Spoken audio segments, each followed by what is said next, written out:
La palabra dice que donde 2 o 3 nos reuniéramos en el nombre de Jesús, vamos a tener un plus. Vaya plus.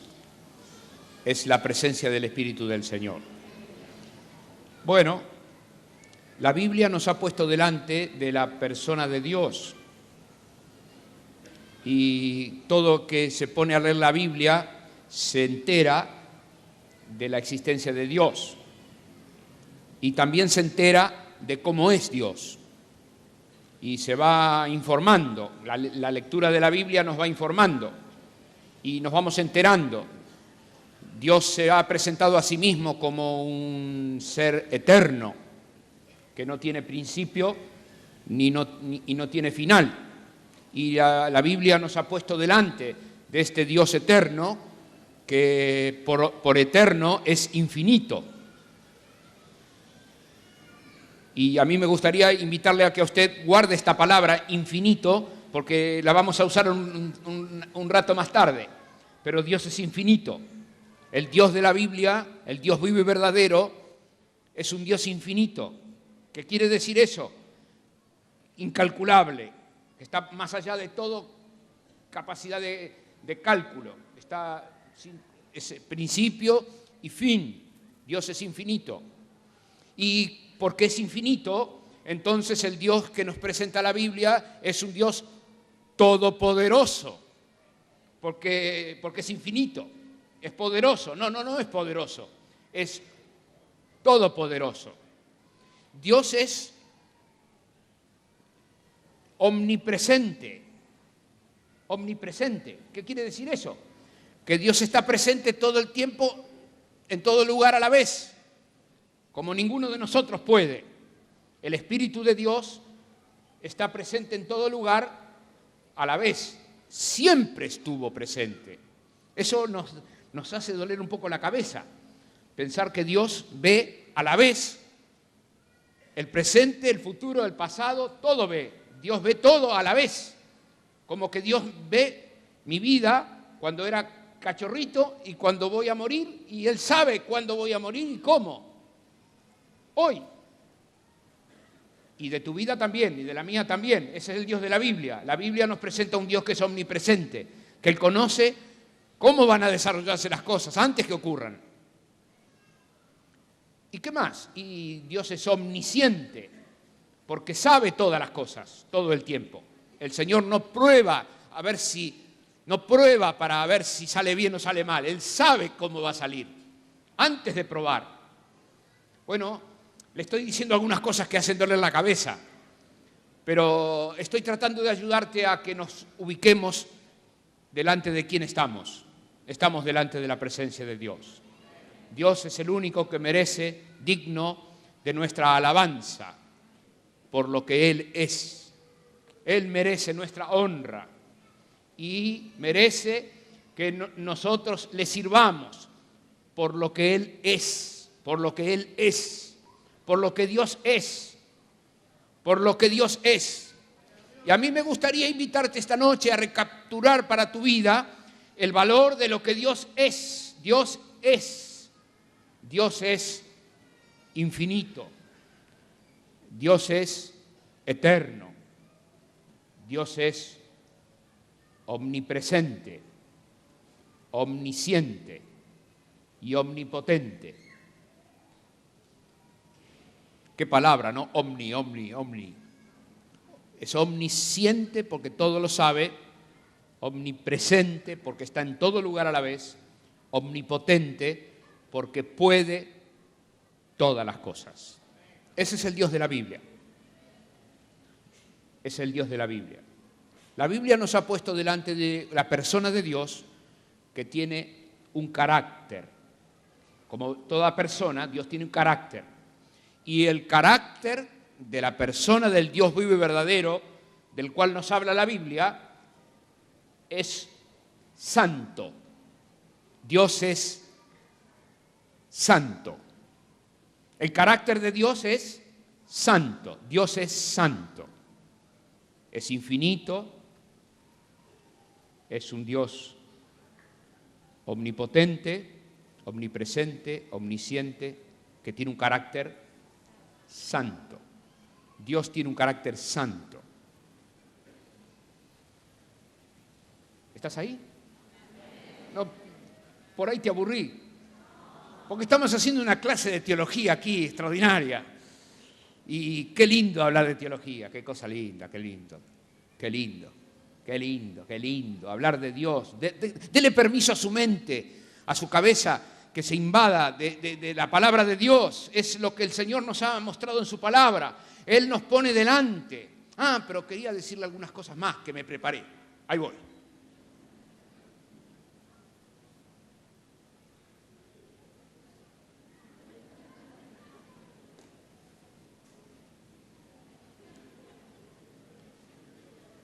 Pero usted no me está prestando atención, no me entiende. ¿Usted me está prestando atención? A ver, por favor, concéntrese un poco más. A ver.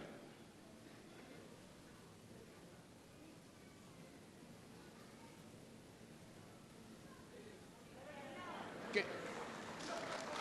¿Usted entiende? ¿Entiende lo que estoy diciendo, Bueno, algo más que podemos decir de Dios es que por su misericordia Dios ha hablado. Porque si Dios no hubiera hablado, nosotros nunca nos hubiéramos enterado de nada de Él. Todo lo que sabemos de Dios es porque Él dejó de...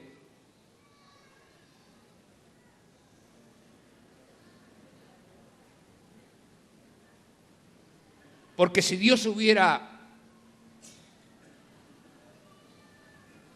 Nosotros no hubiéramos...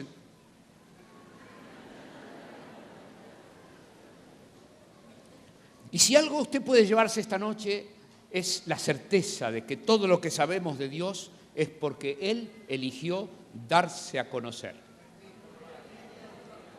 Ningún profesor de la universidad, ni ninguna cátedra nos enseñó acerca de la persona de Dios. Él se ha dado a conocer. Él eligió darse a conocer. Y en ese sentido, veo que alguno está tomando nota, entonces yo me entusiasmo porque entonces le digo algo más. Y quiero decirle que la Biblia dice, el salmista dice, que los cielos cuentan la gloria de Dios. O sea, como que Dios hizo lo que hizo con el propósito de romper el silencio. Hizo lo que hizo para no estar haciendo ademanes en la vida, sino que los cielos, las estrellas, dice el salmista, los cielos cuentan la gloria de Dios. La gloria de Dios. Cuentan la gloria de Dios. Los cielos cuentan la gloria de Dios. Y dice que un día le dice cosas a otro día y una noche a otra noche le dice cosas que tienen que ver con Dios. Como que cualquiera de nosotros nos ponemos a mirar las estrellas y contemplarlas y podemos decir, Dios es grande, el Dios de la Biblia es infinito. Sí, amén, sí que sí, sí que sí. El Dios de la Biblia es omnipotente, sí, sí, es omnipresente, sí. Él sabe todas las cosas, sí que sí que sí que sabe. Es el creador de eso que está ahí, que anoche estaba y mañana va a volver a estar. Pero la Biblia dice que Dios ha elegido voluntariamente darnos a conocer su esencia, las cosas suyas. Él las dejó de tenerlas escondidas, o si Dios no hubiera hablado, le pasa como le pasa a usted conmigo. ¿Cómo puede adivinar usted lo que yo estoy pensando?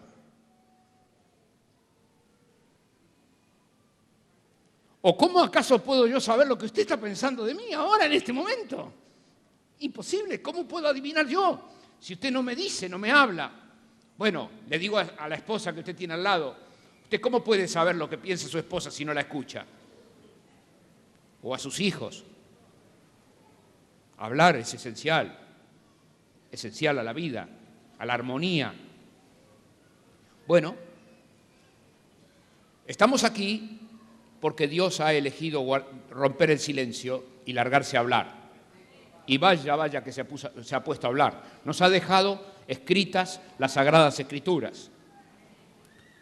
Las dictó Dios por medio del Espíritu Santo.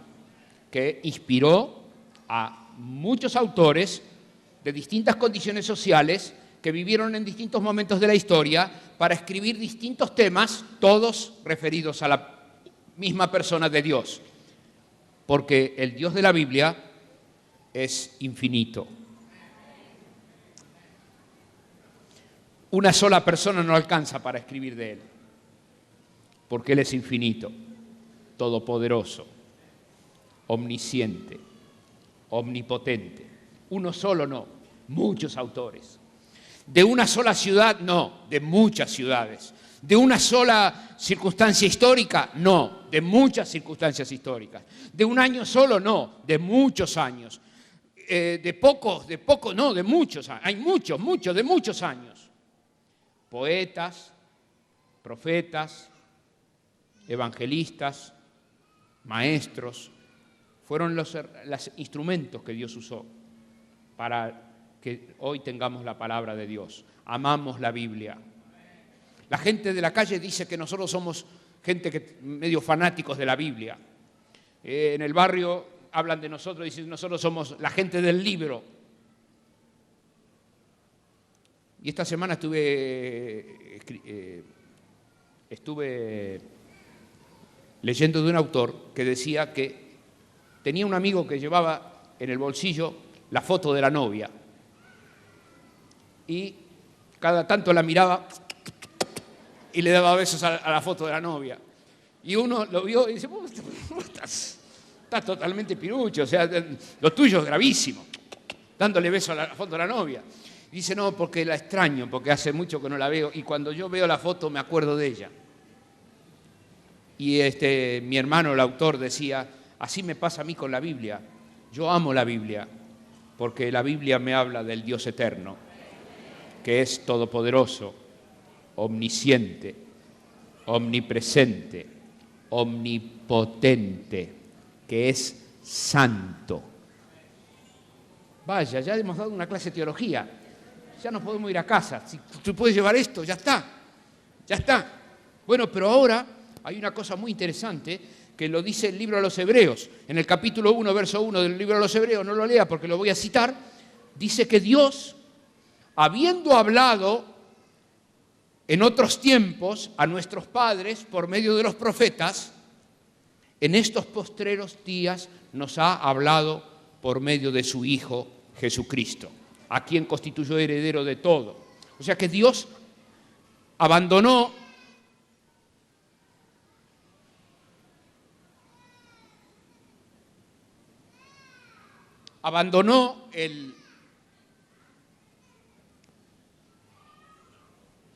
para hablar, y habló a través de la creación, porque los cielos cuentan la gloria de Dios.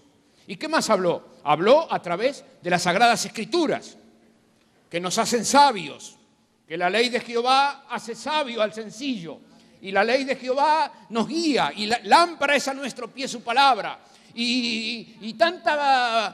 La palabra es una espada de dos filos que bendice la vida humana y abre el corazón humano. Pero la Escritura dice, en ella misma, nos enteramos por la Biblia, que Dios, habiendo hablado en otros tiempos por personas, llegó un momento que dijo, no, yo voy a hablar más todavía, tengo más que decir. Y lo que quiero decir ahora es algo tan esencial que lo voy a decir por medio de la persona de Jesucristo. Jesús, que es Dios, ha nacido de la Virgen María, ha sido encarnado en el vientre de una mujer con el propósito de hablarnos el consejo de Dios, de hacernos más aclarada la palabra de Dios, para ponernos más abierto el consejo, la mirada, la forma de pensar que Dios tiene. ¿Dios? Sí, el Dios de la Biblia es un Dios eterno, que es omnipotente, omnisciente, omnipresente, que es Padre, Hijo, el Espíritu Santo, son tres de una misma esencia, es Dios Padre, Dios Hijo y el Espíritu Santo, que tienen un carácter. ¿Y el carácter, cómo es el carácter de Dios? Santo. Tiene un carácter santo. ¿Y los cielos qué hacen? Los cielos cuentan. ¿Qué? La gloria de Dios. Bueno, la Biblia nos dice también que Dios creó al hombre a su imagen y a su semejanza. Adán y Eva fueron creados por Dios y vivieron durante un tiempo que no conocemos cuánto, en armonía perfecta con Dios, en contacto con la gloria de Dios. Adán y Eva tenían vínculo con la gloria de Dios, cotidiano. Es más, su cuerpo, su alma y su espiritualidad fueron creadas por el Dios que es eterno, infinito.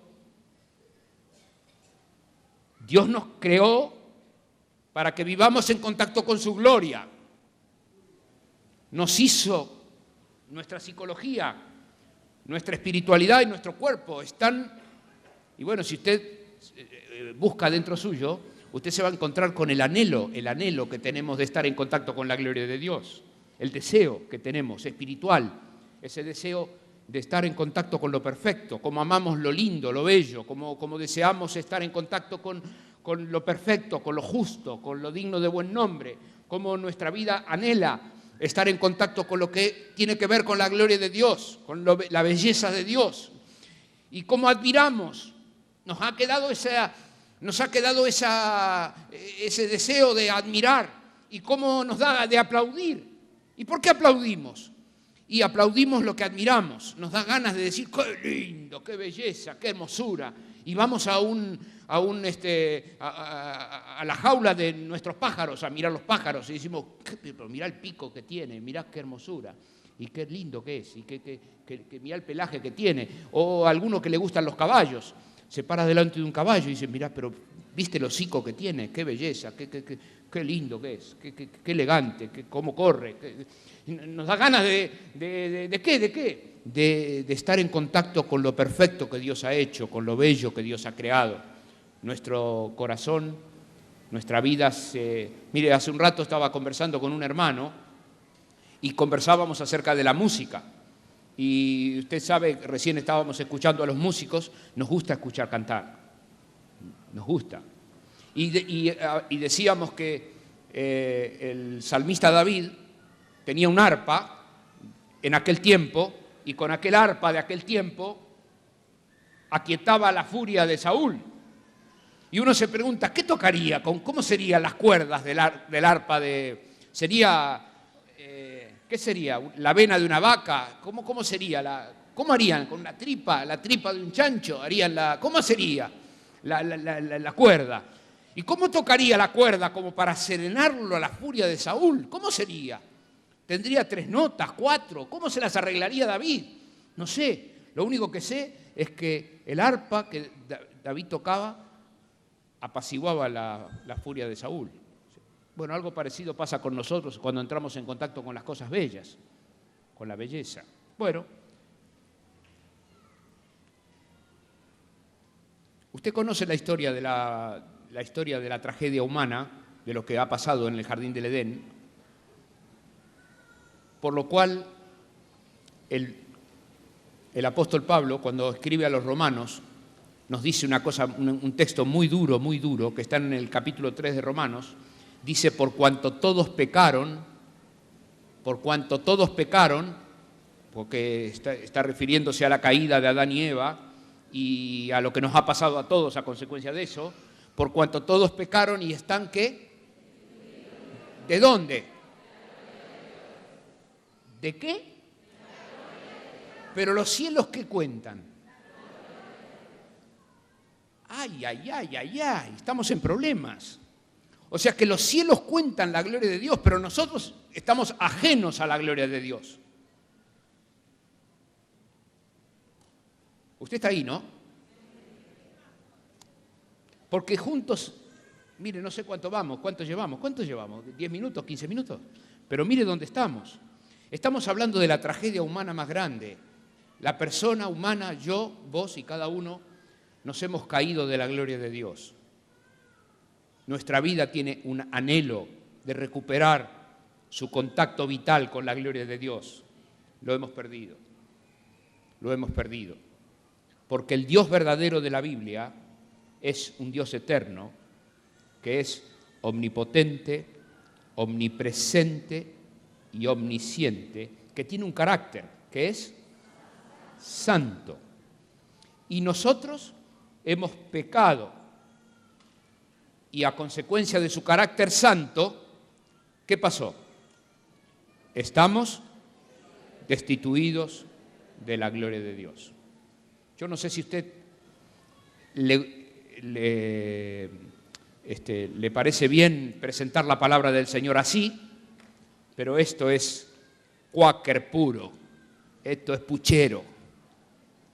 Le estoy presentando un plato de puchero. Y a todo aquel que está llegando a la comunidad por primera vez o segunda vez, es muy lindo que sepa qué dice la Biblia acerca de nosotros y qué dice la Biblia acerca de Dios. Pero por la misericordia suya, porque el Dios que está en la palabra, el Dios vivo y verdadero de la palabra, que es y también santo, es un Dios justo y misericordioso. Ahí le di dos más, ¿eh? Es un Dios justo y misericordioso. Pero lo que llama la atención de Dios es que Él es justo y misericordioso al mismo tiempo. Mientras que es justo, está siendo misericordioso. Y mientras que es misericordioso, se mantiene justo. Eso es lo que nos falla a nosotros. Nosotros somos a veces muy justos y a veces muy misericordiosos. Y a veces la mami es muy misericordiosa y el papi es muy justo. ¿Nunca pasó eso en casa? O a veces la mami se pone muy justa y el papi muy misericordioso. Pero el Dios de la Biblia es un Dios santo, que puede ser justo y misericordioso a la vez. ¿Cómo? ¿Usted puede decirlo conmigo? Que Dios es...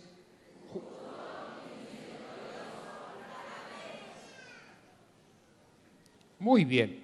Bueno, ahora llegamos a la Semana Santa. Hoy es viernes. A esta hora, el Señor Jesús ya fue sepultado. Durante toda la noche de ayer y parte del día anterior se comenzaron a suceder los acontecimientos. Lo cierto es que a las 9 de la mañana de hoy, tengo competencia, a las 9 de la mañana de hoy el Señor Jesús fue crucificado. A las 12 se encapotó el cielo de una manera, se puso de noche el cielo, como para que el relato del Evangelio se ocupe de decir que el cielo se oscureció durante 3 horas. Así que eran las 3 de la tarde cuando el Señor Jesús estaba finalmente muriendo. Y en esto me gustaría invitarle a leer un párrafo en el Evangelio de Juan, porque hay unas cositas ahí que quisiera que repasemos juntos. En el capítulo 18 de Juan.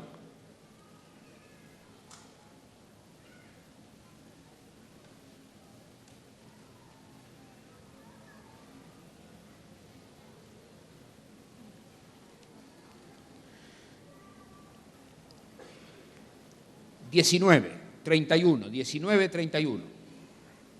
Estamos en el Evangelio de Juan, el capítulo 19, 31. Entonces, los judíos, por cuanto era la preparación de la Pascua, a fin de que los cuerpos no quedasen en la cruz en el día de reposo, pues aquel día era de gran solemnidad, rogaron a Pilato que se les quebrasen las piernas y fuesen quitados de allí. Vinieron pues los soldados y quebraron las piernas al primer crucificado de uno de los costados, y asimismo al otro que había sido crucificado con él. Había dos que estaban crucificados con el Señor. Mas cuando llegaron a Jesús, como le vieron ya muerto, no le quebraron las piernas, pero uno de los soldados le abrió el costado con una lanza y al instante salió sangre y agua.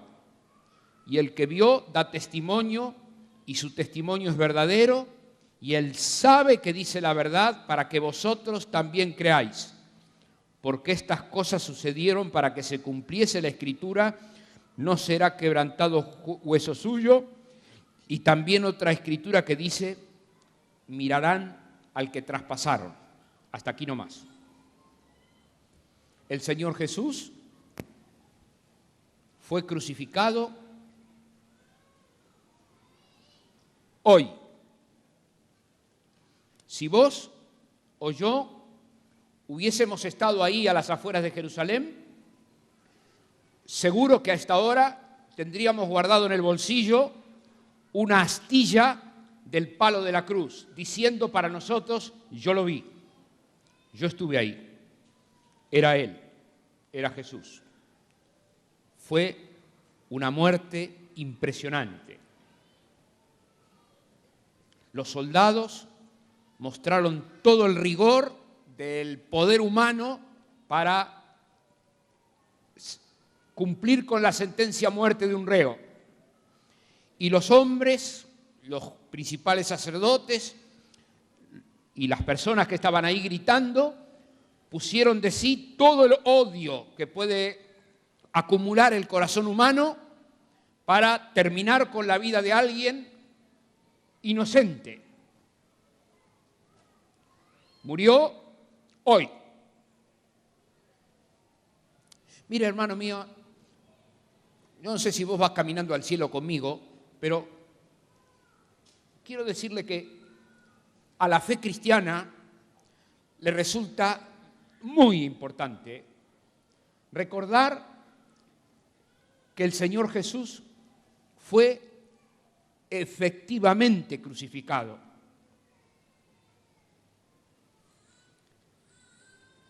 No es porque a mí me parece que es importante. No. A las Sagradas Escrituras le resulta importante que todo caminante al cielo tenga muy presente que el Señor Jesús fue crucificado. Murió crucificado. Y usted me va a preguntar, ¿por qué? ¿De dónde saco yo que para la Biblia le es importante, le parece sustancial que nosotros tengamos presente que el Señor Jesús fue crucificado? ¿Por qué? Y yo le voy a dar algunas razones. La primera razón que hay es porque, por ejemplo, el Evangelio de Juan tiene 21 capítulos. 13, desde el capítulo 13 al 21, lo dedica a la última hora del Señor Jesús, la última semana del Señor Jesús, desde el capítulo 13 hasta el 21. Casi el 40% del escrito de Juan está dedicado a hablarnos acerca de la obra del Señor Jesús y de la tarea que el Señor Jesús cumplió en la cruz. Pero no solamente Juan, si usted revisa el Evangelio de Mateo, se va a encontrar con que Mateo otra vez va y dice cosas que Juan no dice. Y Marcos igual. Marcos otra vez va. ¿Y qué hace? Para que nos demos cuenta de que Dios, el Dios eterno, es infinito y no lo puede relatar una sola persona, los 4 evangelistas se ocupan de hablar de lo mismo y sin embargo todos dicen cosas diferentes sobre el mismo hecho, porque el Dios de la Biblia es un Dios infinito, omnipotente, omnipresente, que una cabeza sola no, una pluma sola no, necesita de varios, porque y aún así nos lleva a nosotros los lectores a leer un poquito de acá y un poquito de allá y un poquito de acá y otro poquito para completar un cuadro que quiere que nos enteremos de que el Señor Jesús fue muerto por muerte de cruz. Pero hay una segunda razón. La segunda razón es que el Señor Jesús, cuando estaba siendo muerto, estaba cumpliendo profecías que se anticipaban en el Antiguo Testamento. Esta semana me ocupé de averiguar cuántas profecías se cumplieron. Y para mi sorpresa, entre figuras y profecías se cumplieron 332 más o menos. Leí un autor muy documentado que decía que hoy, viernes, cuando el Señor Jesús estaba siendo muerto, se estaban cumpliendo 332 anticipaciones que el Antiguo Testamento ya había anunciado sobre cómo el Señor Jesús iba a morir y que el Señor Jesús iba efectivamente a morir. Usted me va a preguntar, ¿qué es una profecía? Bueno, acá está, acá lo dice. Mire, lo leímos recién. En el versículo 36 dice, porque estas cosas sucedieron para que se cumpliese la Escritura, no será quebrantado hueso suyo. O también otra Escritura que dice, mirarán al que traspasaron. O sea, que el soldado romano que estaba ahí y que la emprendió contra el Señor Jesús y le rompió el costado, ni sabía que estaba cumpliendo una profecía anticipada y que estaba haciendo lo que hacía para que se cumpliese la profecía. Pero efectivamente así ocurrió, porque el Dios de la Biblia es un Dios infinito que sabe todas las cosas antes que ocurran. Hola, ¿estás ahí, no? No, te lo digo para tu gozo, te lo digo para tu contentamiento y para que cuando esta noche te arrodilles en casa a alabar a Dios, puedas hacerlo con un entendimiento ampliado y puedas decirle, Señor, te quiero dar gloria hoy por otras cosas distintas a las que te di gracias ayer. Hoy quiero darte gracias porque vos sos infinito, eterno, todopoderoso. ¿Usted se acuerda la vez que unos escorpiones comenzaron a morder al pueblo de Israel en el Antiguo Testamento? Y la palabra de Dios le dijo a Moisés frente a la mortandad que enarbole una serpiente atada a un palo y que la ponga en alto. Y Dios le dijo a Moisés que le diga al pueblo que cuando un escorpión lo muerda, y antes de morirse, mire a la serpiente. Y por esa actitud de fe, de mirar a la serpiente, sería salvo. Sería salvo. Y la Escritura cuenta que efectivamente hubo una gran mortandad entre el pueblo de Dios porque venía un escorpión y le mordía a la persona. Pero si la persona confiaba en la palabra de Dios y miraba a la serpiente, era sana. ¿Y qué más dice la palabra? La palabra dice que así como la serpiente fue levantada en el desierto, es necesario que el Hijo del Hombre sea levantado. De modo que ahí tenemos escrituras cumplidas, como la que acabamos de leer, y tipos, como el caso de la serpiente, que también se cumplió cuando el Señor Jesús fue crucificado. Ahora, ¿le puedo contar otra cosa más? Una cosa entre nosotros.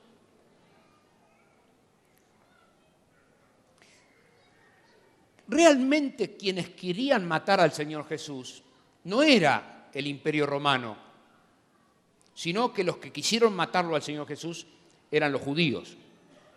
Un señor que se llamaba Anás y Caifás estaban muy enojados con el Señor Jesús porque fue el Señor que entró al templo a romperle un negocio que tenía montado el bueno de Anás y el simpático de Caifás. Usted conoce, sabe el negocio que tenían armado en el templo.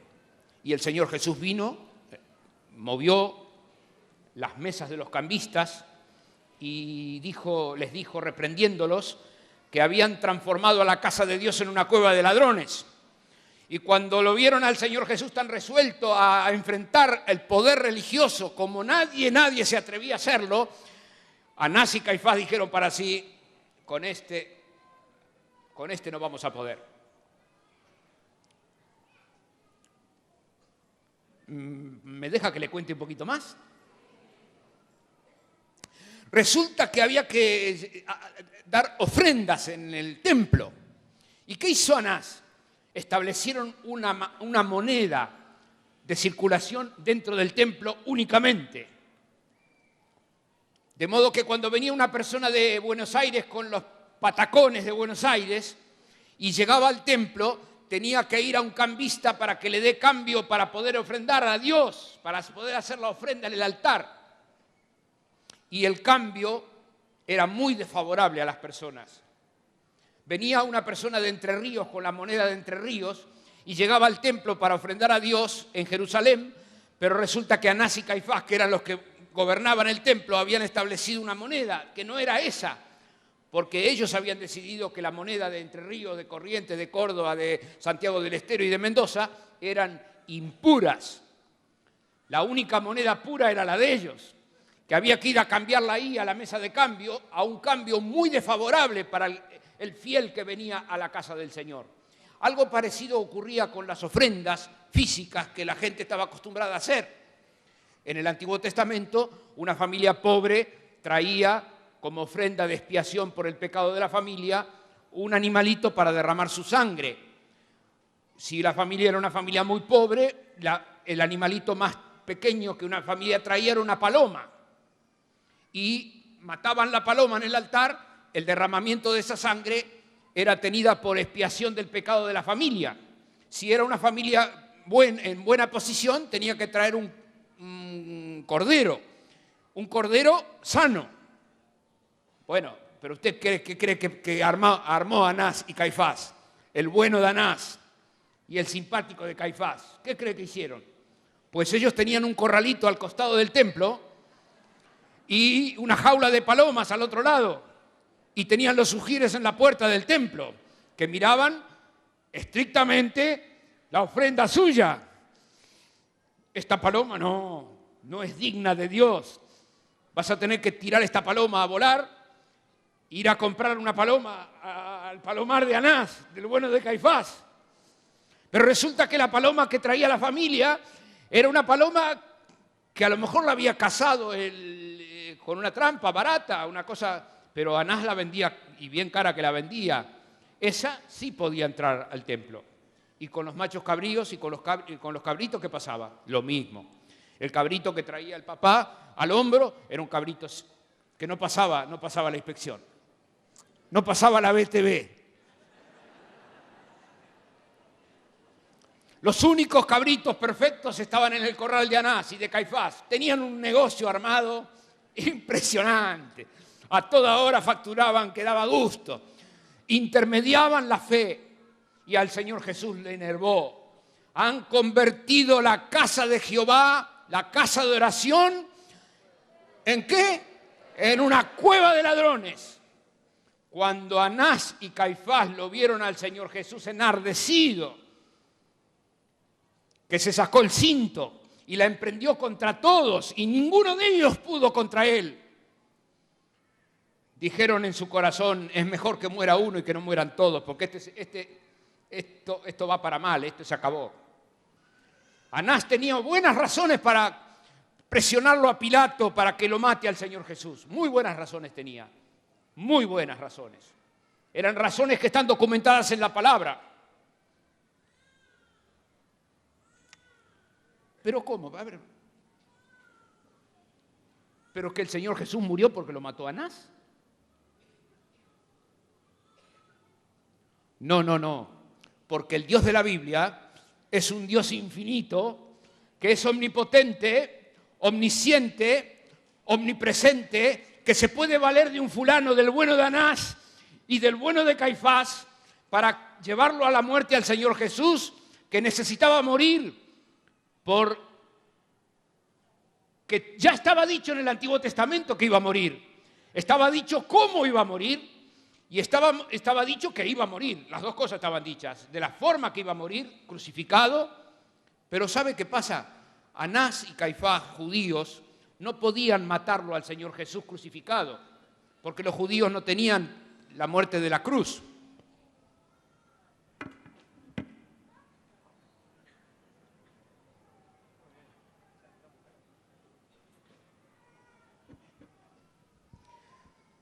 El pueblo de Israel podía matar a una persona, pero apedreada. como la quisieron apedrear a la mujer que encontraron en el acto de adulterio, ¿se acuerda? Cuando fueron a llevarlo al Señor, a tentarlo al Señor Jesús. O como lo apedrearon finalmente a Esteban en los Hechos de los Apóstoles. Pero si los judíos hubieran matado al Señor Jesús, lo hubieran apedreado. Y si lo apedreaban, no se hubieran cumplido las profecías del Antiguo Testamento. Porque la profecía del Antiguo Testamento hablaba claramente del derramamiento de sangre. Con el apedreamiento no hay derramamiento de sangre. Y que el Señor Jesús sería levantado.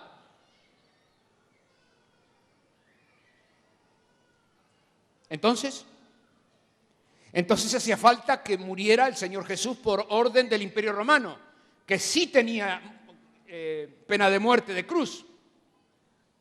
¿Pero cómo? ¿Entonces lo mató Pilato al Señor Jesús? No.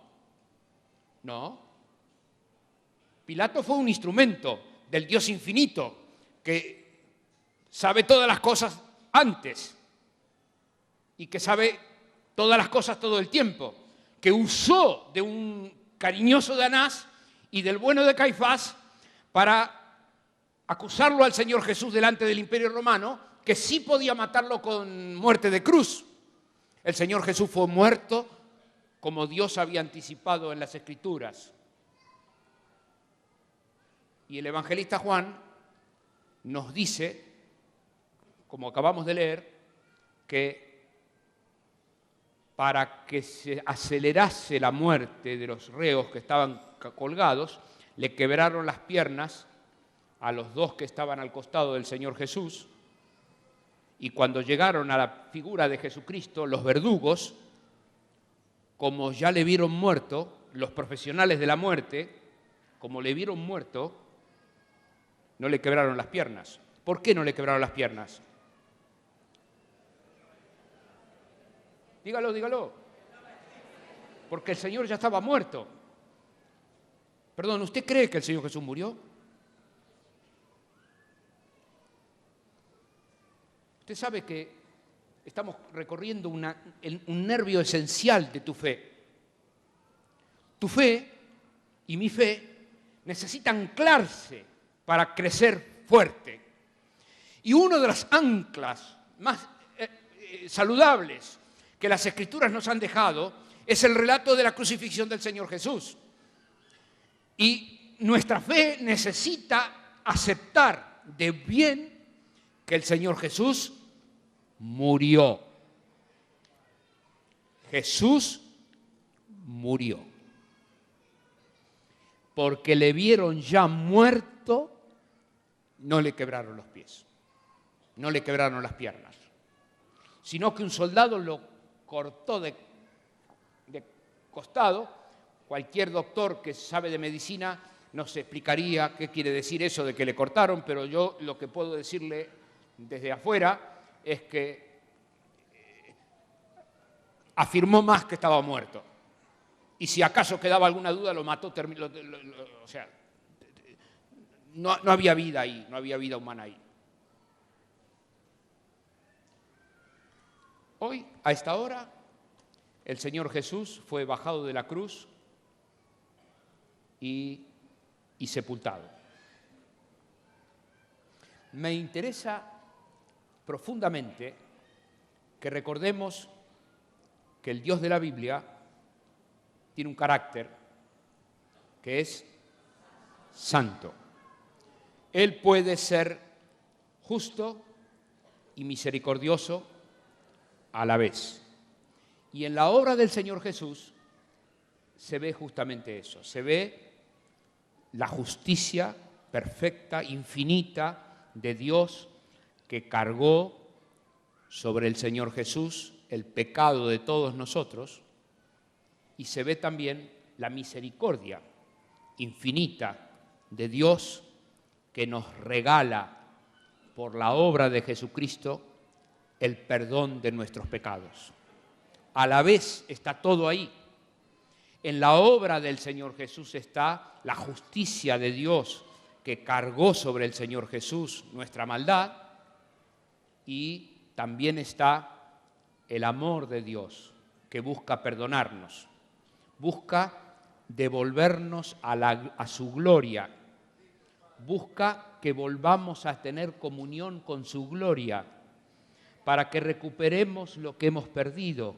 Y ahora, a consecuencia de la muerte del Señor Jesús, nosotros tenemos cómo volver a tener un diálogo con la gloria de Dios. Cada uno de ustedes y yo podemos volver a relacionarnos con la gloria de Dios. Amén. ¿Por qué? Porque Dios es santo. Yo no soy santo. Pero mi pecado fue imputado, cargado sobre la persona del Señor Jesús que murió, de modo que Dios me perdona a mí y lo castigó a Él. Por su llaga yo vengo a ser curado. Mi pecado es perdonado. Y porque Él se hizo pecado, yo puedo recuperar limpieza en mi corazón. Puedo tener un corazón limpio. Puedo tener una conciencia limpia. Puedo ser una persona limpia. Y cuando mi vida está limpia, yo recupero la gloria de Dios que mis padres Adán y Eva perdieron en el Edén. Porque estoy limpio. ¿Quién me limpia? Me limpia la sangre que el Señor Jesús derramó el día que murió por mí en la cruz.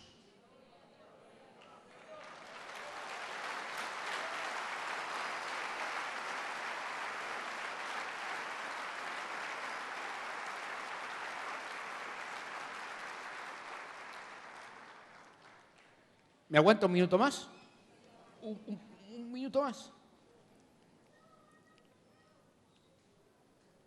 La Biblia nos puso delante de un Dios infinito. Y el Señor Jesús, que vino a morir, es Dios.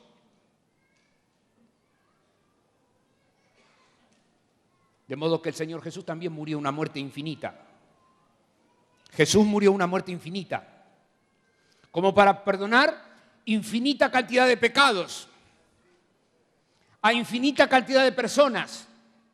Nadie en ningún caso va a decir yo me porté tan mal que quedé más allá de la misericordia de Dios o de la gracia de Dios, porque la sangre de Jesucristo nos limpia porque el Dios de la Biblia es un Dios grande, grande. Chau, mañana seguimos.